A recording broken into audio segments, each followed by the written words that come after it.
Bonjour à toutes et à tous. Merci d'avoir répondu à notre invitation. Je salue tout spécialement d'abord nos amis vétérans qui nous font l'amitié de leur présence ici.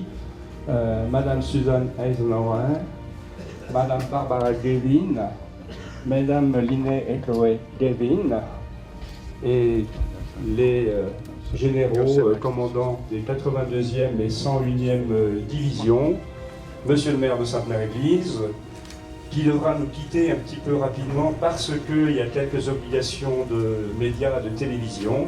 En tout cas, merci à vous toutes et je salue aussi Jay Hoffman qui représente ici la Fondation Reagan. Voici maintenant 50 ans, un peu plus de 50 ans, que le général Eisenhower nous a quittés. C'était en mars 1969. Mais en réalité, il est toujours très présent dans nos mémoires, bien entendu. Très présent parce que sa mémoire, en fait, sa notoriété, sa réputation sont indéfiniment liées à l'opération Overlord. Bien entendu, le succès de cette opération, c'est d'abord la bravoure et le sacrifice de tous les hommes qui sont arrivés sur notre sol de Normandie, que ce soit par les airs, que ce soit par la mer. Mais il y avait nécessité de trouver l'autorité suprême en capacité de coordonner et aussi parfois de faire entendre raison à des autorités militaires qui avaient toutes une personnalité affirmée. Merci Madame Eisenhower d'avoir proposé que cette célébration, cette commémoration, ce moment de mémoire auprès du général Eisenhower se fasse ici à Sainte-Mère-Église et ici au Airborne Museum. En fait, le général Eisenhower est venu dans notre commune plusieurs fois. Il est venu dès juin 1944, Henri-Jean Bonneau m'a fait voir, il y a une photo alors, à la ferme de Franc-Tour et Carquebus. Carquebus, c'est maintenant la commune de Sainte-Mère-Église. Une photo avec le général Bradley et le général Collins. C'était en mois de juin, quelle date précisément? Enfin voilà, dès fin juin 1944, le général Eisenhower était sur notre commune. Il revint également en 1951 et nous avons aussi une photo en 1951 où le général Eisenhower, à Sainte-Mère-Église, serre la main d'un petit parachutiste, agrandi depuis, Maurice Renaud. Il était tout petit, il avait 6 ans, non, c'est votre papa. 7 ? 9 ans. Non. Oh là là, il était grand, il avait déjà 9 ans. Et vous le savez, je ne vais pas refaire l'historique, le général Eisenhower a aussi été président des États-Unis de 1952 à 1963. Et il est revenu, après ses 2 mandats de président des États-Unis, à Sainte-Mère-Église en 1963. Et là, ce n'est plus le fils qu'il a rencontré, c'est la maman. Et nous avons une photo, d'ailleurs, elle est présentée dans l'exposition des lycéens, où on voit le général Eisenhower et Madame Renaud sur un banc, devant l'église de Sainte-Mère-Église.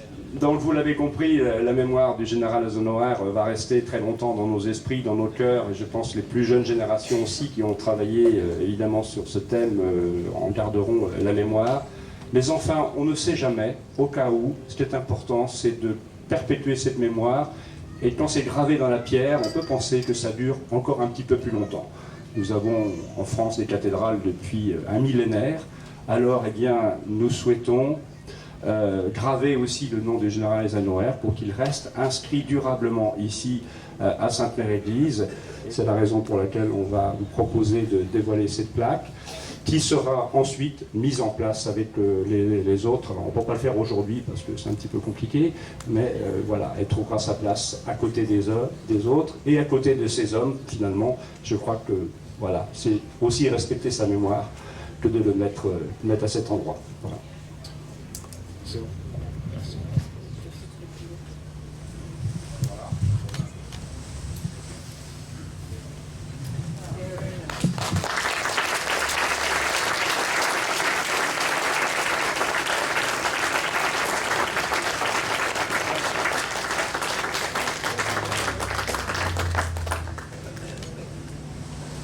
Merci beaucoup. I'm not sure you need one, but I don't need it. It's okay. You all hear me in the back? No.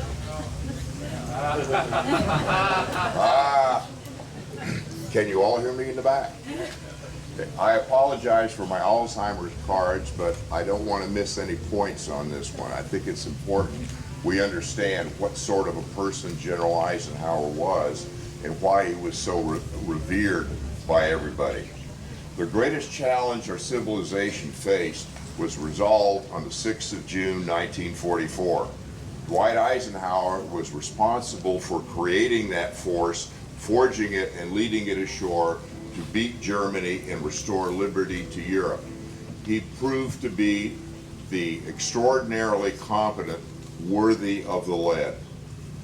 While we recognize this as his achievement, we honor him today more for how he did it.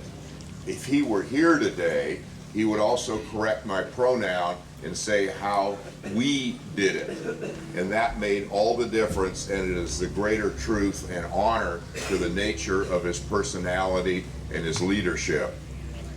Successful warfare demands a team effort, and above all, Eisenhower was the epitome of a team builder under extraordinarily difficult conditions.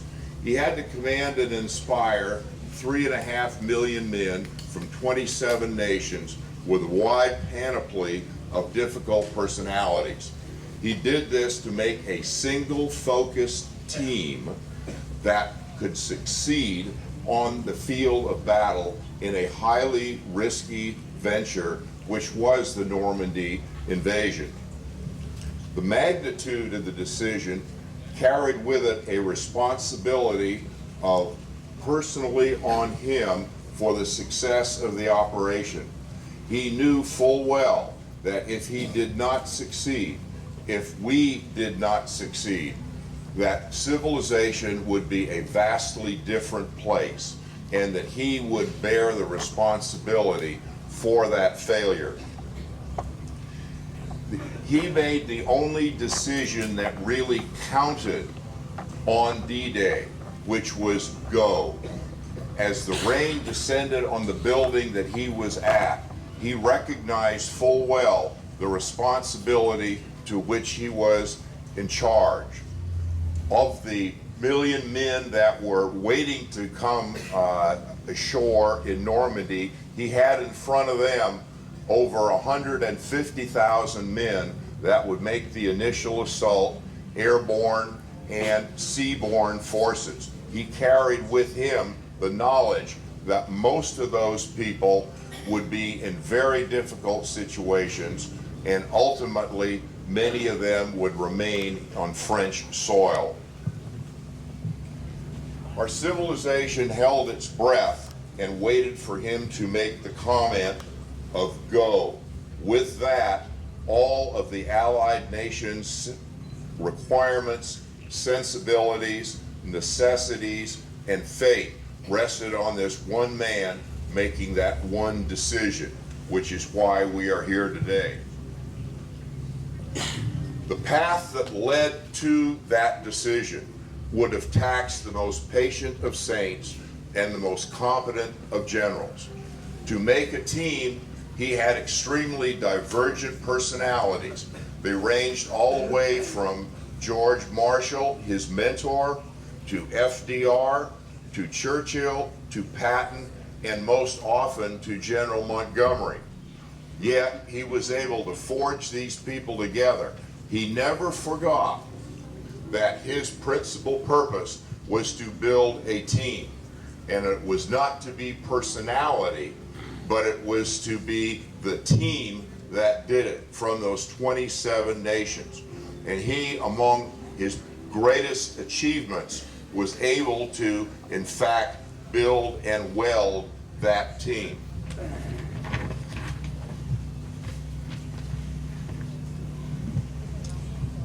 After his decision to go, he made a trip to the paratroops that were nearby. He visited them because he had a particular point in his heart for them.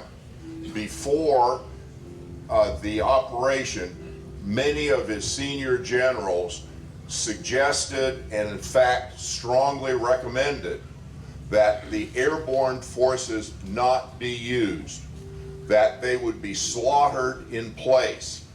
They were too small a force for the forces that would be there. He overruled that after careful personal consideration and made a sort of decision that only he could make, which was they will be part of this operation. He visited them on the airfield, fully knowing that many of them would not return to the United States, but would reside forever in the cemeteries of France. It was his humanity that made that choice. Later on, with the concentration camps, with the same sense of humanity, he ensured that what was there was forever enshrined in historical memory.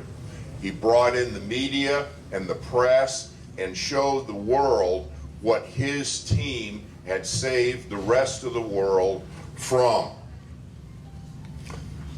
The flame that consumed Notre Dame so recently was much smaller and of lesser intensity than the torch that was carried by each of the soldiers, sailors, and airmen that he forged into a team. The torch that they carried burned far brighter and achieved much greater results. It is because of that team and his building that we are here today. He forged a fire and he built the fire and he gave that fire to the troops that landed on this shore and successfully cleared the civilization away and replaced it with what we now know today as liberty. He forged the fire, he built the fire, and he gave it to his team. And that team is the reason that we are here today. And the nature of what soldiers, sailors, and airmen do for all of this civilization and our countries. Despite the vast number of countries and people, it was the principle that Eisenhower forged that allowed us to be here today, that all of our nations are free and in peace. Thank you.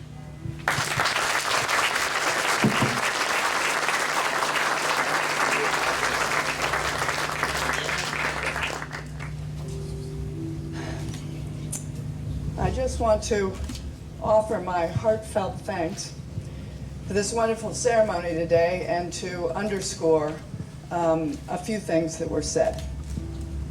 May I also say how thrilled I am that we have students here to learn more about this history. Je voudrais tout d'abord vous dire un merci de tout mon cœur pour cette cérémonie aujourd'hui et d'exprimer à quel point ça me fait plaisir qu'il y a des étudiants avec nous. I'd like to maybe focus my remarks for the students here. And I would like to say a few things that I hope you will remember about my grandfather.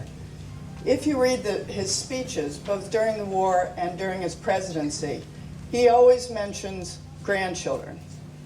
While I would like to think it was about me, he was talking about future generations.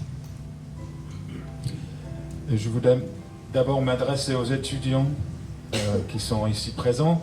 Et si vous avez lu les discours et les citations de mon grand-père, vous verrez qu'il parlait très souvent de petits enfants.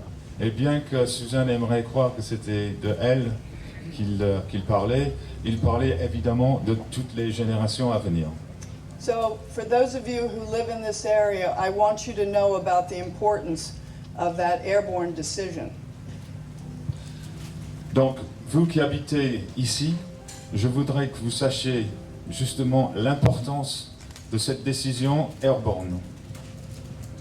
The decision to use the airborne troops, even after the predictions were presented to him, was one of the most difficult decisions of Operation Overlord. La décision prise de déployer des unités airborne contre les conseils qu'on lui avait donnés quant à l'extrême danger pour ses soldats était une des décisions les plus difficiles qu'il a dû prendre. You see, the American objective was Cherbourg, if you look at this map. And if we had not used airborne troops, we would not have been able to get the soldiers off the beaches of Utah Beach. Si vous regardez la carte au-dessus de nous, le principal objectif des Alliés, c'était le port de Cherbourg. Et si nous n'avions pas le support des troupes aéroportées, nous n'aurons pas réussi dans la mission. About 10 days before the launch of Operation Overlord, Dwight Eisenhower was told that between 50 and 70% of these troops would be lost.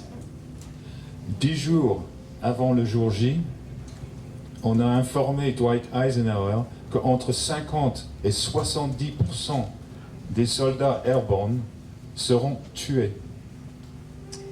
So he went to his trailer, a tiny trailer where he lived by himself, and he started thinking through all of these strategic questions. And then he understood that this sacrifice was going to be necessary if the entire operation was to succeed. Il est retourné tout seul à son petit mobil-home qu'il habitait tout seul pour réfléchir profondément à sa décision et est arrivé à la conclusion que pour l'importance d'enjeu de l'opération Overlord, il était indispensable d'utiliser les troupes aéroportées. So that night he went to the airfield, and Keith is absolutely correct. And in that famous picture, where it looks like he's extorting the troops to be victorious, he was actually talking about fly fishing. It's true. It's true. Et donc nous connaissons tous le célèbre image du général qui est allé voir les paras en train de monter dans leurs avions et on voit qu'il tend sa main comme ça vers eux et tout le monde imagine que c'est pour dire battez-vous, la victoire, etc. En fait, il leur donnait des conseils pour la pêche à la mouche. So when I discovered the truth of that story, and we know this from the tall airborne figure in the picture who survived the war, I asked my father, why would he be talking about fly fishing when there was this big enterprise about to commence? Alors, cette histoire est absolument vraie. Nous le savons car le para qui était le grand qui est dans l'image juste devant le général a survécu la guerre et il l'a confirmé.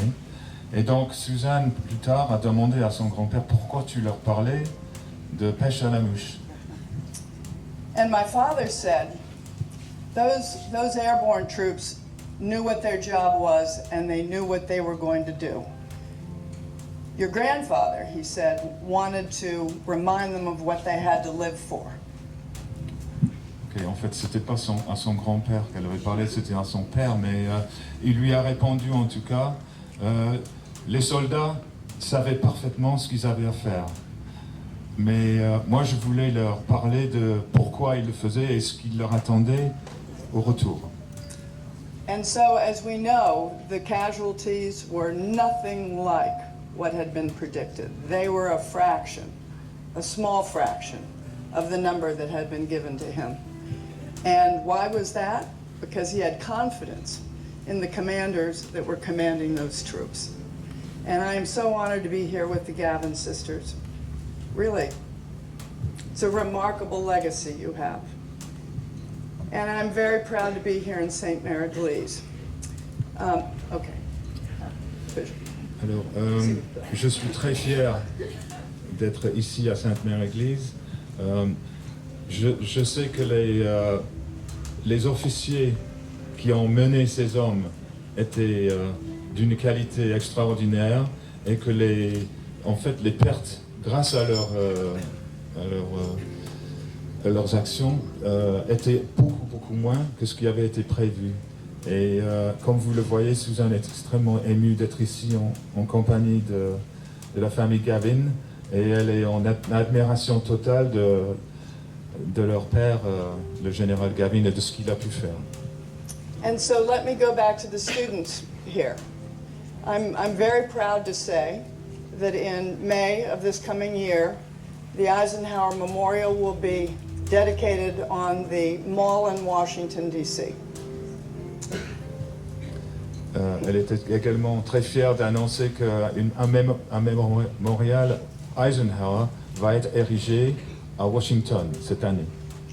I felt a little sorry for the designer because he was told to produce a memorial for Eisenhower the General and Eisenhower the President. Very difficult. Elle plaint un peu le créateur de ce monument parce qu'on lui a demandé de faire quelque chose qui évoquait Eisenhower le général, mais en même temps Eisenhower le président. So we had to make two changes to this memorial to make my family happy. Et il a fallu demander 2 modifications à cet monument pour que tout le monde dans sa famille soit d'accord. Okay, so number one, we didn't want Ike by himself. So there's a separate statue for Ike the General and a separate statue for Ike the President, but we wanted him to be with other people because it was all about the team. Alors, il va y avoir 2 statues finalement, un de Ike le président, un de Ike le général, mais dans les 2 cas, il voulait absolument qu'il soit entouré d'autres personnes, car Eisenhower n'était jamais juste Eisenhower, c'était toujours l'équipe. I also personally looked into the status of the paratroopers in the war statue, and with the help of a General Royer, we managed to get all of the right insignia on this, but we were not going to make a mistake with the airborne troops. No, we weren't. Et Suzanne a personnellement fait des recherches concernant les statuts des parachutistes des troupes aéroportées, parce qu'elle voulait absolument pas qu'il puisse y avoir le moindre erreur quant à leur insigne, etc., sur le monument. And finally, we had to have the whole backdrop changed because my family didn't think that the original idea was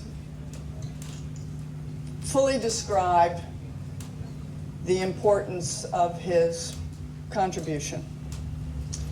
Et finalement, ils ont demandé à ce qu'une grande partie de l'arrière-plan soit modifiée, car ils trouvaient que ça sous-estimait l'importance de ce que le général Eisenhower avait réussi. And so, in keeping with the theme of Ike's presidency, he said that after the war, he committed himself to winning the peace. Alors, pour continuer un peu sur le général Eisenhower président, il a dit que son objectif était, après la guerre, c'était de gagner la paix. And so I hope you will be also proud to know that the backdrop of this memorial will be Normandy in peacetime. Alors j'espère que ça vous fera tous plaisir de savoir que l'arrière-plan de ce monument sera la Normandie en temps de paix.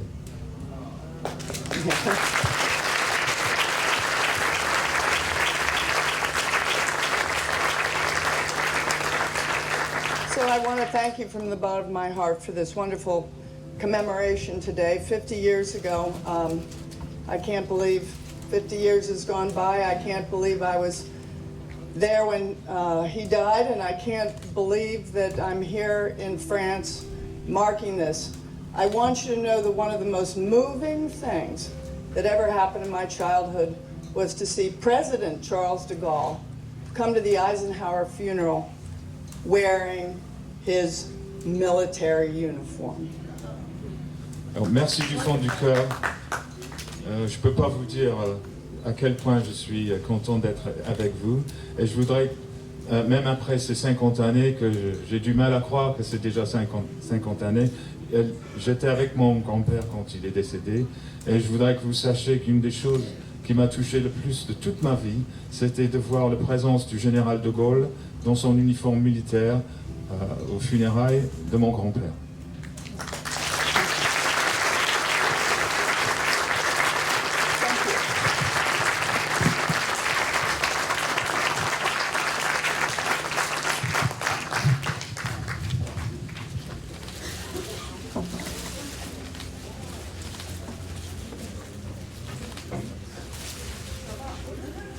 Bonjour, ladies and gentlemen.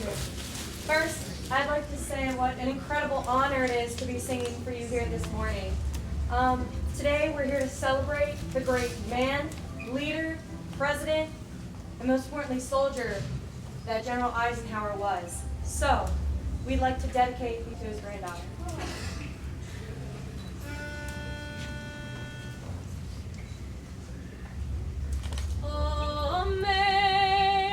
Amazing grace, how sweet the sound that saved a wretch like me.